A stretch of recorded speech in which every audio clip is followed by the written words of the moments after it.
हमारे साथ मौजूद है मोदी सरकार में उद्योग और वाणिज्य राज्य मंत्री अनुप्रिया पटेल। अनुप्रिया जी, आज आप ऑफिस ज्वाइन कर रही हैं, किस तरह की प्राथमिकता होगी और किस तरह की चुनौती होगी इस पूरे मंत्रालय को लेकर? अभी तो मुझे मंत्रालय के बारे में कोई जानकारी नहीं है, बिल्कुल नया है। पहली बार पहला दिन है मैं मंत्रालय में आई हूँ, तो अभी तो मुझे लगता है कि मुझे कुछ दिन चाहिए नया मंत्रालय लेकिन में ये आप मत समझने बोलिए के कि लिए। आपके लिए नया है, चूंकि अब मोदी सरकार के पहले कार्यकाल में मंत्री रह चुकी हैं और आपने बेहतर काम किया है। मैं स्वास्थ्य राज्य मंत्री रही हूँ, ये नया विभाग है कॉमर्स एंड इंडस्ट्री, तो एब्सोल्युटली नया है मेरे लिए। तो मुझे कुछ दिन तो लगेंगे कम से कम जानने में कि विभाग के में क्या काम होता है, क्या योजनाएं हैं। तो अभी समय तो कुछ दिन चाहिए मुझे समझने के लिए।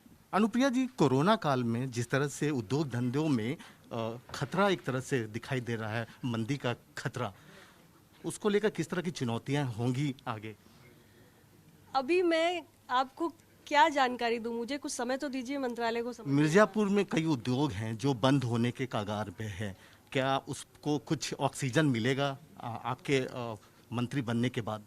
मिर्ज़ापुर में उत्तर प्रदेश सरकार द्वारा जो वन डिस्ट्रिक्ट वन प्रोडक्ट योजना चलाई जा रही है, उसके अंतर्गत वहाँ के पीतल उद्योग को और कालीन उद्योग को पहले ही कवर किया जा चुका है। और बहुत सा प्रोत्साहन वहाँ के जो हमारे कालीन बनाने वाले हमारे बुनकर हैं, और उसके साथ ही पीतल के उद्योग में लगभग 35,000 परिवार हैं जो इसमें लगे हुए हैं, उनको प्रोत्साहन दिया जा रहा है। और उसमें काफ़ी व्यापक परिवर्तन ओडीओपी योजना के अंतर्गत हुआ है। अनुप्रिया जी, ये माना जाए कि मोदी सरकार के पहले कार्यकाल में आपका जिस तरह से मंत्रालय था और स्वास्थ्य राज्य मंत्री, उसमें आपने बेहतर काम किया था।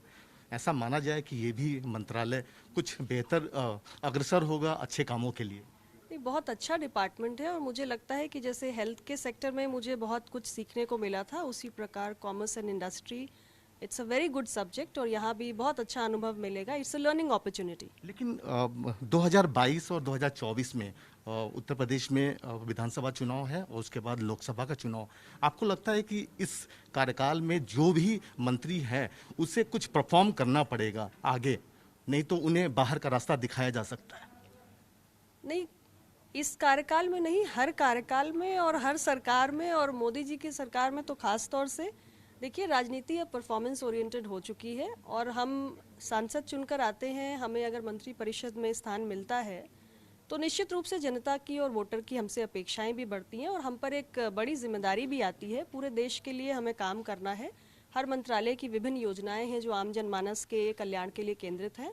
तो एक मंत्री के रूप में हमारी जिम्मेदारी बनती है कि उन योजनाओं का लाभ जो अंतिम व्यक्ति है उस तक पहुंचे। अनुप्रिया जी, एक अंतिम सवाल। 2022 में उत्तर प्रदेश का चुनाव है।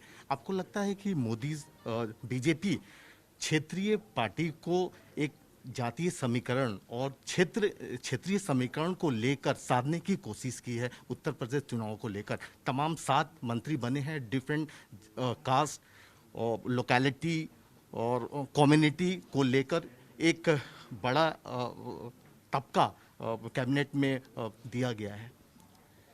देखिए, पिछड़े दलित कमज़ोर वर्ग के जो लोग हैं, हमारा मानना है, हमारी सरकार भी ऐसा सोचती है कि शासन सत्ता में उनकी भागीदारी होनी चाहिए। वो संसद चुनकर ही नहीं आए, बल्कि साथ ही साथ मंत्री परिषद में भी उनकी भागीदारी हो, उनको महत्वपूर्ण विभागों का जिम्मा भी दिया जाए, क्योंकि वो उस वर्ग से आते हैं जिसको सबसे ज़्यादा आवश्यकता होती है सरकार की योजनाओं का लाभ उन तक पहुँचे। इसके लिए जो माननीय प्रधानमंत्री जी ने कदम उठाया है उसकी मैं सराहना भी करती हूँ। और मुझे लगता है कि हमारे जितने भी नए साथी आए हैं, विशेष तौर से उत्तर प्रदेश राज्य से, जहाँ से सबसे ज़्यादा सांसद चुनकर आते हैं, वहाँ से बहुत अहम भागीदारी, बड़ी संख्या में भागीदारी हुई है मंत्री परिषद में।